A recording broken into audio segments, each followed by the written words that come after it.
సచ్చిన చేప కన్నా రేటు ఉంది. లేదా 150, 200 సచ్చిన రొయ్య కన్నా, లేదా ఎండిన చేపకు రేటు, సచ్చిన చేపకు రేటు, సచ్చిన రొయ్యకు రేటు. నువ్వు చచ్చేవాడన్నా కొంటాడా? 5 రూపాయలకు కొంటాడా? 10 రూపాయలకు కొంటాడా? ఉత్తగా తీసుకపో. ఒక్క మాటతో చెప్పాలంటే నువ్వు చచ్చినా నేను చచ్చినా, చచ్చినాక దున్నపోతు తోలన్న దేనికన్నా పనిచేస్తుంది.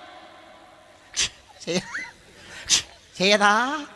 దున్నపోతు తోలన్నా చెప్పరే. నీ తోలు నా తోలు, నీ తోలు నా తోలు. నువ్వు